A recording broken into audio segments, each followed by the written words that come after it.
cancer to realize that being bitter wasn't working for me. It's just crazy to think that I waited until a stage 3 bowel cancer diagnosis to realize that I needed to do better than just staying bitter. So if you are listening to this video and you want to get out of being angry and feeling resentful and thinking about the past, want to be better and you want to do better, this video is for you. But how do you even start, right? I have been there. I was so angry that I didn't even know where to start. Number one thing I did was to change all of my physical habits. I changed my diet to a clean diet. I started exercising every day. I started doing yoga, because the truth is, when you have been bitter and angry and resentful for so many years and all you think about is that story of the past, all of that energy is in your body, and perhaps you're even struggling with losing the weight that you have been carrying from all of that baggage that you're carrying around with you everywhere. I felt so heavy in my body, and I started with my physical body because I knew that if I didn't strengthen my physical body, if I didn't start to change my physiology, I wasn't going to be able to change my mental and emotional state. Number two, I decided to let go of the past. I know it sounds so simple, but you really need to ask yourself, do I want to let go of the past, or do I want to keep carrying this baggage? Do I want to keep reliving this story? Every time you keep thinking about it, why did that happen to me? Why did I have to go through that? You are literally rewiring your brain and your neurons and your physiology around that same story. Your past is gone. And to be honest, there has been studies that confirm that our memories are not even true. Around 50% of our memories are true. So yeah, there are some things that it might be true, there might be some things that you have gone through that wish you hadn't, but it's time to let go, because you can't be better, you can't create a better life if you're in this heavy baggage with you everywhere you go. It takes so much energy to be bitter. To start thinking about the future in a different way, you need to let go of the past so you create some new space, some energy, so you can start investing in your future self. Number three, I had a big why. My why was I wanted to survive for my kids. And on top of that, I realized that being diagnosed with stage 3 bowel cancer, it wasn't bad luck, as the doctors had said to me. I had practiced things over and over again that led me to that diagnosis, physically, mentally, and emotionally. And I needed to let go of that way of living if I wanted to create a new version of myself. I had kids. My kids were 6 and 4, and I did not want to pass to them those generational traumas, those patterns, those habits that could potentially lead them to sickness. So for me, it was very clear that I was prepared to do whatever it took. You need to ask yourself, what it is your why? If you don't have something that really literally makes you cry, that you'll be on the floor, in fetal position, going I will do whatever it takes to get me out of this, chances are you're probably not going to have the stamina, the energy, the discipline, the determination to keep going. Anchor yourself on your why. What is your why? Why do you want to change? Number 4, embrace who you are. I was just so disconnected from who I was. I was living outside of my body. Have you ever heard of disassociation? When you literally are not living in this vessel here, you're just living somewhere else. Just get to know who you are. What led you to be and feel what you're feeling right now? What led you to feel so bitter, to be so bitter? Now, everybody has a sad story. Everyone has gone through shit. You are not the only one. And you really need to start acknowledging that, because otherwise it's so easy to get down that rabbit hole and thinking to yourself, why me? Why did I have to go through that? Yes, there were some things that happened in your life, but you have already decided to let that go. Now, get to know who you are. Who is this person that you have become? I did not know who I was. I was too scared to even get to know who I was. Once I started getting to know who I was, I could accept who I was. I could accept the parts of me that I had to forgive. Forgiveness was so important. I had to accept the parts of me that were you know what, Angelica, you screwed up. You've made some big mistakes here. You drank too much. You ate a lot of crap. You didn't exercise. You didn't do anything to take responsibility of your life. And this is why you got sick. Just start thinking to yourself, okay, what led me to be what I am right now? This is exactly what I did. And once I start understanding that, I forgave the parts of me that made the mistakes and the parts of me that, to be honest, I looked at it and I thought, I don't want to keep repeating these patterns. So what do I want to change? Okay, here we go. I want to change those patterns into new patterns and habits that are going to benefit me. Think about it. What is the kind of person you are right now? And who is the person that you want to become? Accept the person that you are. Forgive the parts of you that you have to forget, and start creating space to this new version of yourself. And talking about forgiveness, that does not apply only to you, but you need to forgive others if you want to stop being bitter.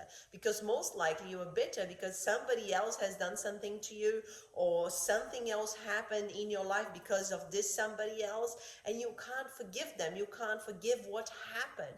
And you need to think to yourself again, do I want to keep carrying this backpack?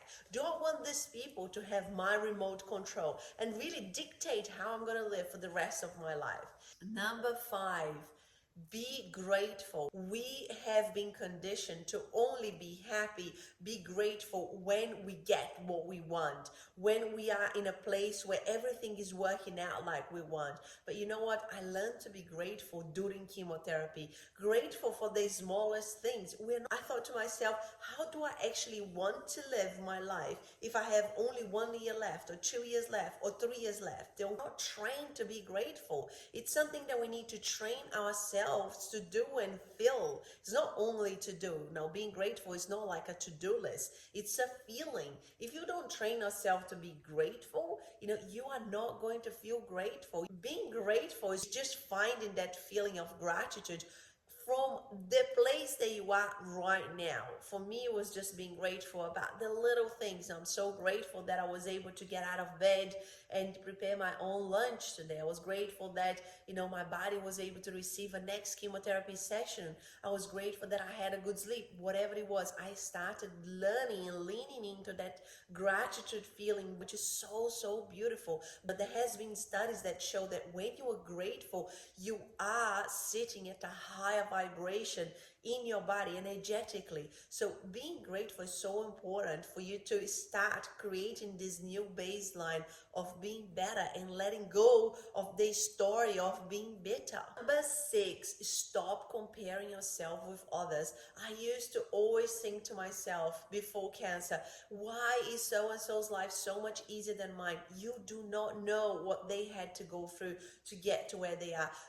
Everyone has gone through hardship. Sometimes when I work with clients, I cannot believe what they have gone through. They have gone through things that were unimaginable, and they're still standing, and they've conquered so many different things. And why was I thinking that I was the one that had been hard done by life? I was the one that had to go through all of the challenges. You literally need to put your head above the water and think to yourself, I am not the only one going through challenges. I am not the only one who had to overcome challenges in my life. But now I don't want to be bitter anymore. I want to be better. If you don't start asking yourself hard questions, if you don't put yourself in an uncomfortable place, yes, I was forced by life to think about that. But if you're watching this and if you're sitting there thinking like, oh, I have time, or I'll start doing this tomorrow, or, I know, but it's not the right time. But I was listening to an oncologist the other day, and he was saying that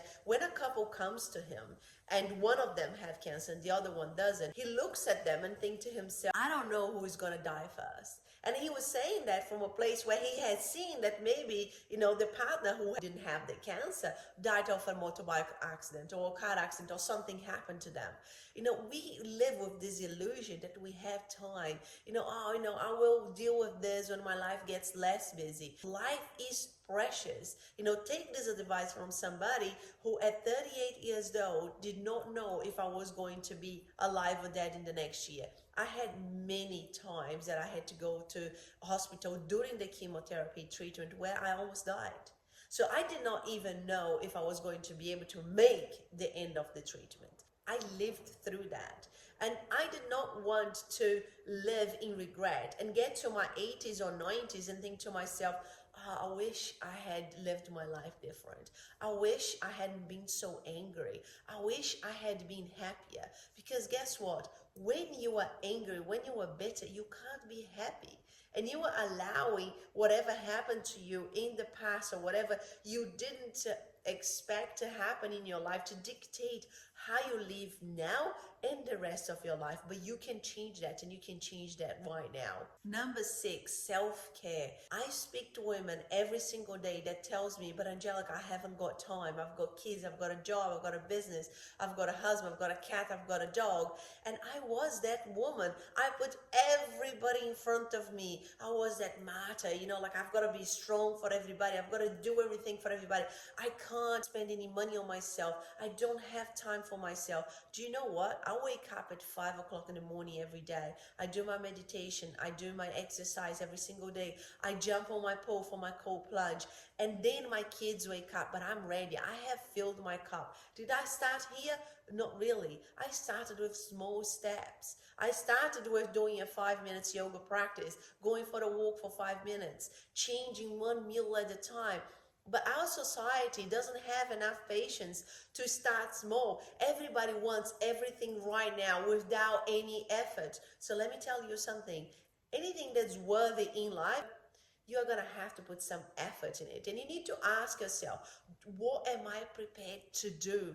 That is such an important question. And that is number 7. What am I prepared to do? I was prepared to do whatever it took. I wanted to survive. I did not want to pass my generational trauma to my kids. As I started reading and understanding more about health, physically, mentally, and emotionally, what I could do to take full responsibility of my body, my mind, and my soul, I did it. I wasn't scared to be uncomfortable. I knew it was going to be uncomfortable because I had been practicing all of those harmful habits.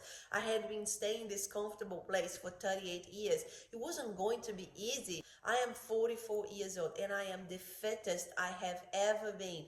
But what is my secret is I started small and I was prepared to keep being consistent at everything, every new habit that I implemented in my life. And I started adding that, and before I knew, this compound into a massive result. Number 8 is get comfortable with being uncomfortable. We are wired to seek being comfortable and to seek safety and pleasure. Now, guess what? If you are changing, if you are healing, if you decide to change the trajectory of your life, most likely you are going to have to do things that you never done before. If you want to level up, you are going to have to do things that are uncomfortable for you. So are you ready to do things that are uncomfortable? Are you ready to walk with the fear, with the pain? Are you ready to do things every single day as a habit that are uncomfortable to you in your body, mind, and soul? I keep saying in your body, mind, and soul because, when you talk about changing your physical habits, you're not only changing your diet, exercising, or doing your meditation. You are actually telling your body and your mind, this is what I want for my life now. This is the person that I am becoming every single day. Our addictions to our harmful behaviors and patterns and habits are as much as in our mind as it's in our bodies. When you are bitter, you have those chemicals in your body every single day running that seeks reasons for being angry every single day. And I have been there and I know exactly how that feels. And your body craves for that. So, you're driving, you're craving for another anger hit, just like a drug addict. And you are looking for reasons to be angry. And the person cuts you off because you manifested that, and then you get angry, and then your body goes, yeah, that feels good because that's what I know. So you need to do things that your body does not know, that your mind does not know. It's a little bit like when you're riding a bike, at the beginning it's like, okay, I'm a little bit wobbly, I don't know what to do. I have to think about different things at the same time, but before you know it becomes a habit. It's an automatic thing that you do every single day. Number 9, distance yourself from people that are toxic, people that are pulling you down, people that are draining your energy. I became so aware of my energy during cancer treatment because I have very little of it. And I would spend time with people and I would feel my energy coming out of my body. And I would be like, whoa, whoa, whoa, whoa, whoa. I'm not allowing that to happen. And I would just remove myself from that situation. And as I finished cancer treatment, that experience really stayed with me. And I'm very conscious and protective of my own energy. I understand where I need to spend my energy on. And I don't allow anyone to take the energy away from me, from my body and from my mind and from my soul. Nobody wants to spend any time with people that are negative. Do you? So you probably, have somebody in your life that you're thinking, when I spend time with that person, I feel more drained, I feel more depressed, I feel more negative. The pastor of my church explained this analogy to me and it really made sense.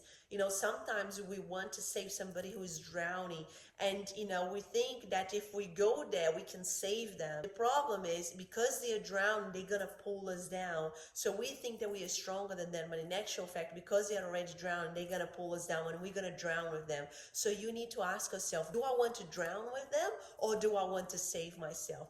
You are not going to save everybody. People need to take full responsibility of their own lives. If you're listening to this, you want to change your life, but people around you, they might not be on the same journey, and that's totally okay. But make sure that you protect your energy and you spend time with people who are on the same journey as you, people who is adding to your energy, not taking away from your energy.